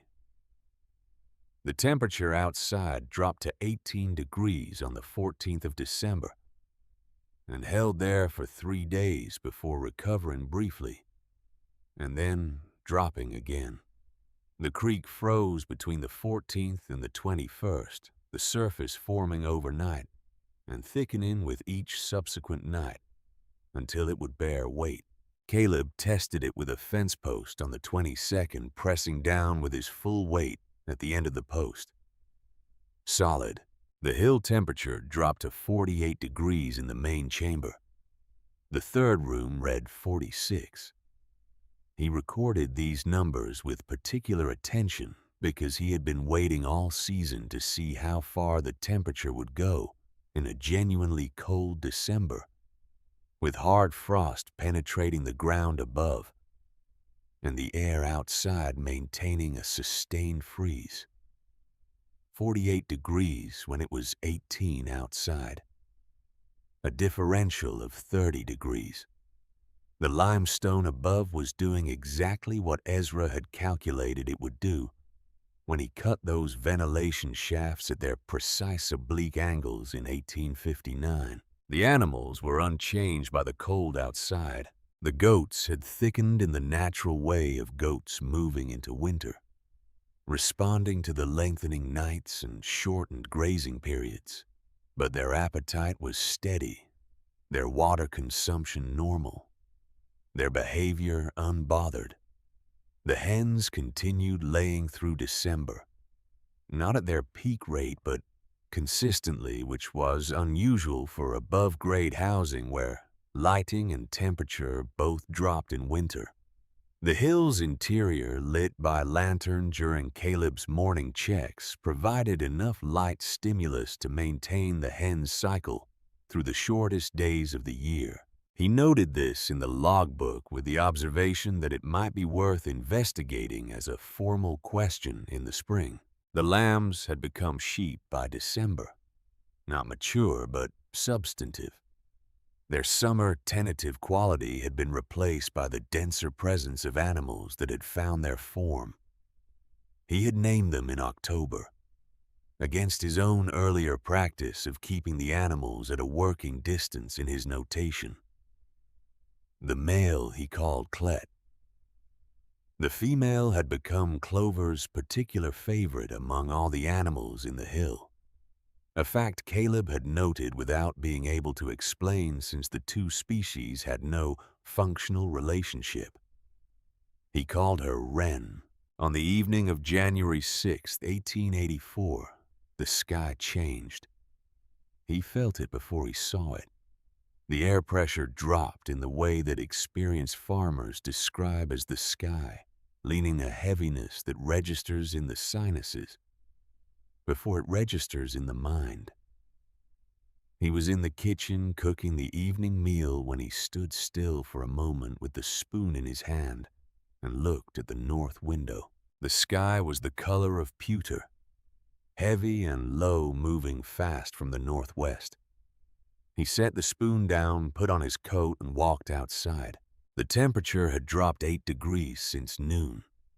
The wind had shifted from its usual westerly to due north, carrying the smell that every Ohio farmer who has lived through enough winters learns to identify without being taught. The particular cold damp of a storm drawing moisture from the Great Lakes, combined with the dry bite of air that has crossed frozen ground for a very long distance. He stood in the yard for 2 minutes reading the sky. Then he went back inside, ate, standing at the counter, packed a bag, blankets, the canteen food for 2 days, the logbook, extra lantern oil, and carried it up to the hill. He settled the animals with their full evening feed rather than the smaller ration he gave when he knew he would be back in the morning. He filled every water trough to its maximum capacity. Then he walked back to the house, banked the kitchen stove, secured the doors and windows, returned to the hill, went inside, and pulled the entrance door closed behind him. The sound of the outside world disappeared. He had experienced this quality of the hill's acoustic isolation before, but it was different when the weather was active above. From outside, even from 100 feet away, you could hear nothing of what was happening in the main chamber. From inside, even with a storm building above the ridge, you could hear nothing of what was happening outside. The limestone was perfectly indifferent to the drama on its surface. He laid his bedding on the cot, a canvas field cot he had carried down the slope in 2 trips the previous month, and left against the south wall for exactly this kind of night. Lit the secondary lantern, set the primary to its lowest useful burn. The thermometer on the iron ring read 52 degrees. He checked each stall, each roost, the duck corner, the pig section in the 3rd room. Everything ordinary, everything calm. He sat on the wooden stool with the logbook open in his lap and wrote the date and the conditions and the animal count and the temperature outside, which had been falling steadily when he came in, and which he estimated was now somewhere below 0. He put the pen down and looked at the vaulted ceiling above the center of the room, the arch that Ezra had built with the inward lean that transferred every pound of the hill's weight downward rather than outward. Above him, 30 feet of limestone was receiving the storm fully, the wind loading the hillside, the temperature dropping against the rock, the snow beginning to fall and accumulate on the surface above the ventilation shafts. None of this reached him. The air through the shafts moved at its steady, untroubled pace, neither warmer nor colder than it had been an hour ago. He wrapped himself in the blanket, leaned against the wall, and listened to the animals breathing. He slept. He woke at 3 in the morning to the unaltered silence of the hill. The thermometer read 52 degrees. He added oil to the primary lantern, checked the animals, went back to the cot, and slept again until his body told him it was nearly 5. He packed his bag at first light, pulled on his coat, and lifted the entrance door's interior bar. He pushed. The door did not move. He put his shoulder against it and pushed harder. It moved 2 inches and stopped, pressed against resistance from the outside. Snow. He had known this was possible. He had chosen the southeast face of the hill partly to reduce the risk, but a large enough storm overcame the geometry. He went back inside, retrieved the short-handled shovel. He had added to the hill's equipment cache in November and worked the blade through the gap, pushing snow outward, clearing a working space, enlarging the opening by inches. 20 minutes. The door swung open. He stood in the entrance and looked at what the night had done. The snow was 3 feet deep on the flat ground below the hill, deeper in the drifts along the fence lines, running in smooth, unbroken curves over every surface that had been irregular the day before. The sky was clear, the color of thin winter glass. The sun not yet above the ridge, but its light already filling the valley in the flat, diffused way that follows storms. The air was cold enough to feel against his face from inside the entrance passage. He checked the thermometer he had hung just outside the door. 14 below 0. He looked down the slope toward the house, toward the road, toward the 3 neighboring properties visible from this elevation. From the latch place to the east, no sound from the cattle barn. The absence of the morning low of cattle ready to be fed was itself a sound. From the Vance property further west, a thin plume of dark smoke rising from a point that was not a chimney. The wrong color, the wrong location. He went down the slope on the path he had packed over months of daily use, which, even under 3 feet of new snow, held its form enough to navigate. He crossed the yard, went to the fence line along the road. He went to Corvin Latch's house first, because it was closer. Latch opened the door after a long pause, and Caleb saw immediately what the silence from the barn had meant. His face had the compressed set expression of a man containing a loss he had not yet fully admitted to himself. He looked past Caleb toward the barn. 3 cattle. he said. "Frozen overnight. The others made it." He focused on Caleb's face. "Yours." 35, Caleb said. "All 35. Latch absorbed this.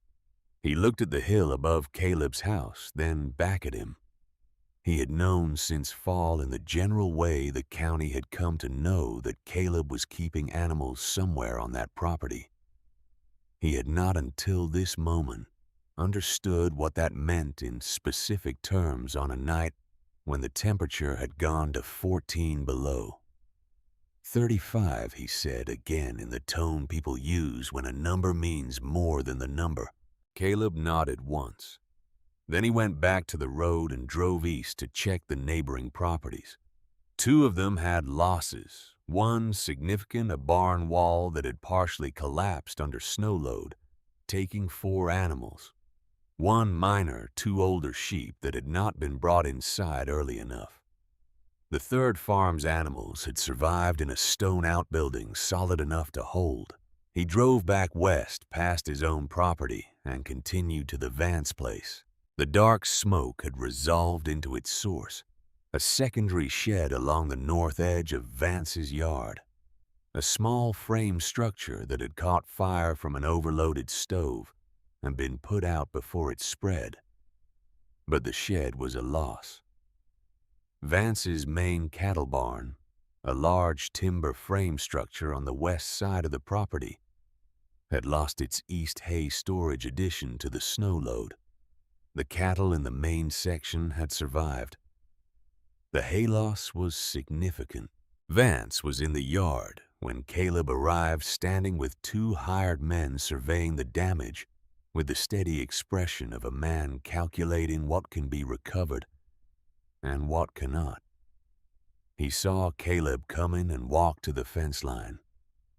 He looked at him directly. "Your animals, all accounted for."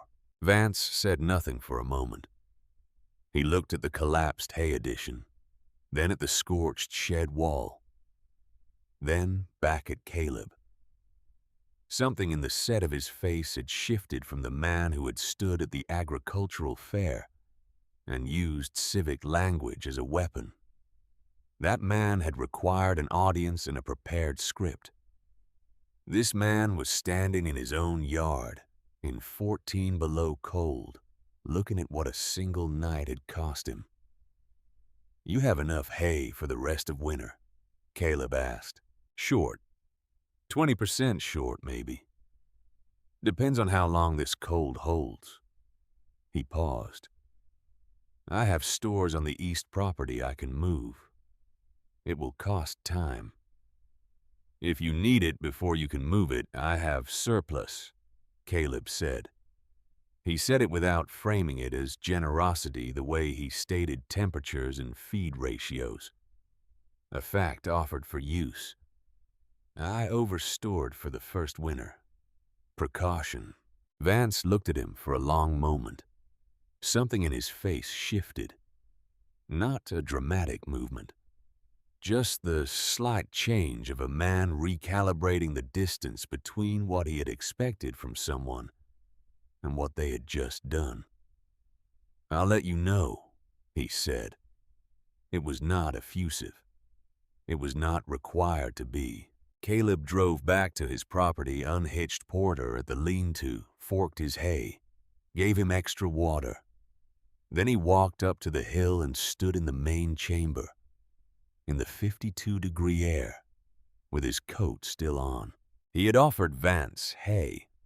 He turned this over for a moment, not to examine whether it had been right, because it had been right as a plain fact of neighboring. He was examining what it meant that he had offered it without thinking about it first, without calculation. The man had spent months applying pressure to his livelihood, had used civic mechanisms to challenge his right to operate, had known about his family's property for decades.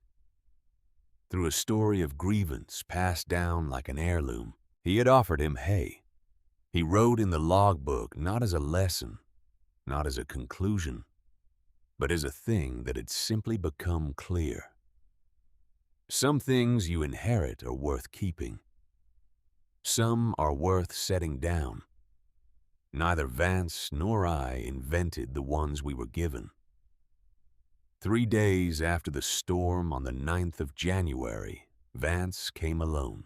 He arrived in the late morning and tied his horse at the fence line and walked across the yard without the quality of purpose he had carried on his previous visits.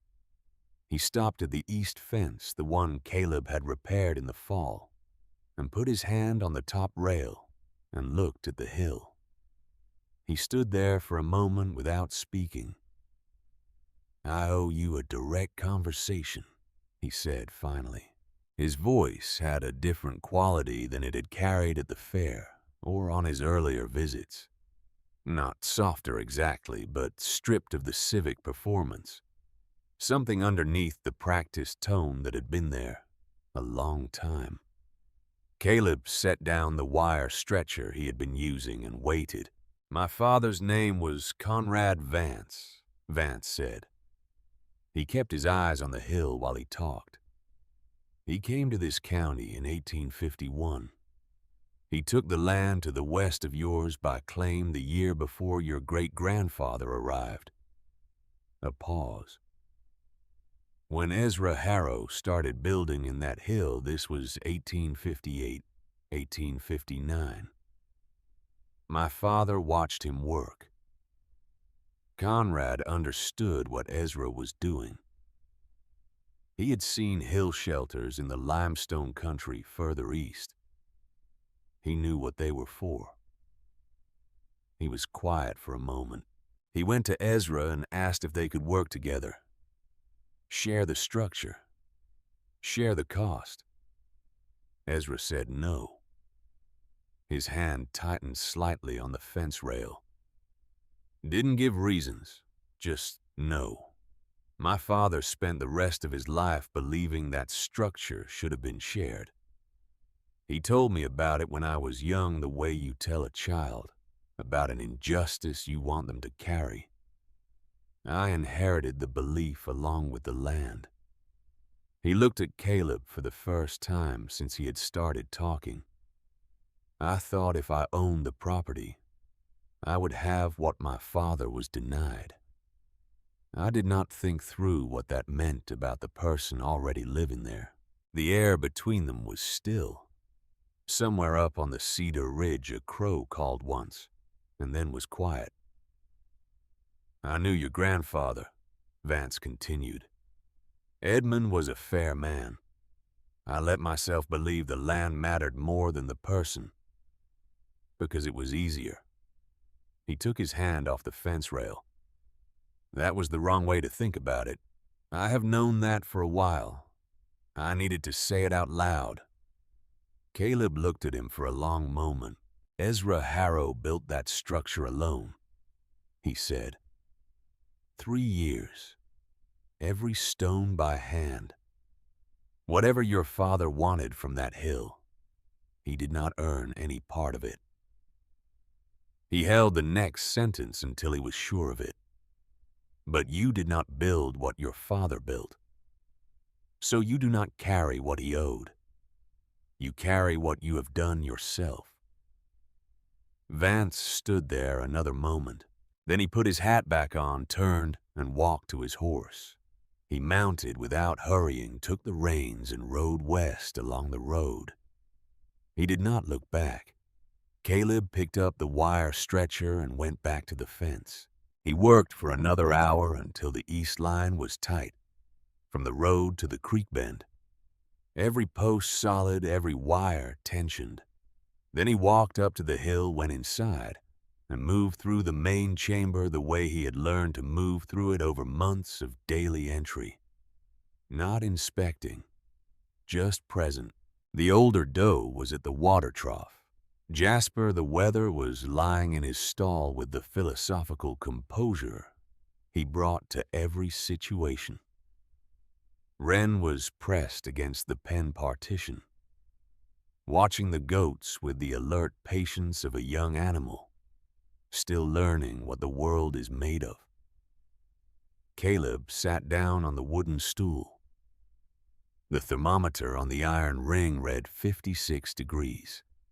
Outside it was 22 and falling toward another cold night. He opened the logbook to a fresh page and wrote the date and the temperature and the animal count. Then he sat for a while without writing anything, listening to the faint draw of the ventilation shafts, the small sounds of animals at rest, the silence that lives under all of it. 12 nights later, Corvin Latch came by after dark. He arrived at the kitchen door, which was not his habit.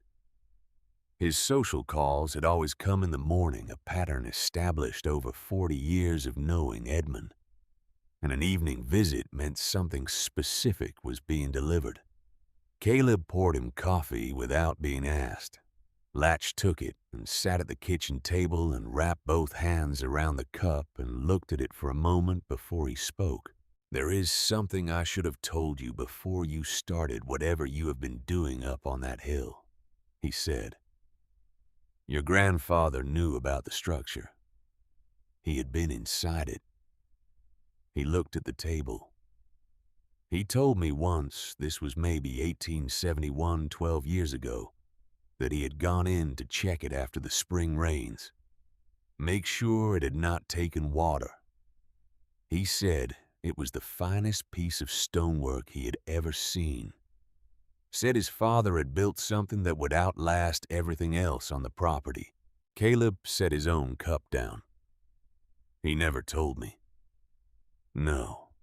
Latch was quiet for a moment. His fingers tightened on the cup. "He chose not to use it. I asked him why once. He said some things are better left to the person who comes next. He did not explain what he meant by that. Maybe he was thinking about you. Maybe he was thinking about something else entirely." He looked at Caleb. "But I thought you should know that he knew." The kitchen was quiet. The wind pressed against the north wall of the house the way it had pressed against it all winter, testing the same joints it had always tested. "He left the drawing," Caleb said, "in the desk under everything else." Latch nodded slowly. "That sounds like Edmund."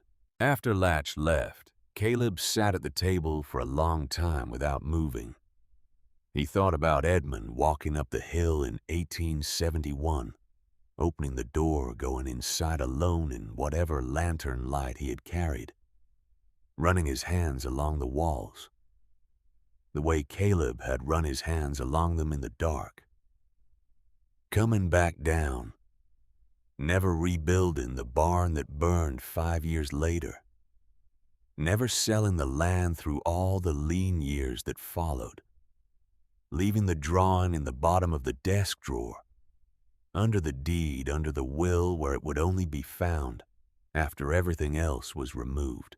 He had left it as something to be found, not something to be given. The difference between those two things was the difference between telling someone what to think and trusting them to think it themselves. Caleb turned this over until it stopped feeling like an omission and started feeling like what it actually was. A form of faith in someone who had not yet arrived. In the second week of January, Gideon Pruitt stopped by unannounced on a Tuesday morning. He had been doing this with increasing frequency since November, arriving in the mornings, staying an hour reading through the logbook entries without comment, drinking the coffee Caleb made. He had never explained these visits, and Caleb had never asked him to. Pruitt was retired. He had an interest in the work. These were sufficient reasons. He sat at the kitchen table and read through the logbook entries from December and January without speaking. When he was done, he set it down and looked at the window. "I've been talking to some people," he said, "at the State Agricultural Board, about what you have done here." He wrapped both hands around the cup. "There is interest in documenting it formally. not as a case study, as a record. What the structure is, how it functions, what the temperature differential is across seasons, what the animal outcomes have been. He looked at Caleb. There is a professor of agriculture at Ohio State College who studies farm infrastructure. He has been looking for examples of pre-industrial underground livestock housing that are still operational. Caleb looked at the logbook on the table. Your methods and your records would remain yours, Prewitt said. They would only use what you agreed to share. Give me a week, Caleb said. He spent the week working because work clarified things in a way that deliberation often did not. He checked the animals twice daily in the cold. He expanded the hay storage allocation in the second room to give himself an additional season's buffer. He repaired a minor sag in the main chamber's eastern partition. He sold eggs on Tuesday. He talked to Mrs. Alderton, who renewed her goat milk order for the spring season. On the last day of the week, he walked up to the hill at noon and stood in the main chamber for a few minutes in the lantern light. 50 degrees. The animals at their midday quiet. He looked at the vaulted ceiling above the center of the room, the arch that had been there since 1861. That had received 22 years of disuse and 1 season of hard use, and a storm that had taken livestock across 3 neighboring properties in a single night.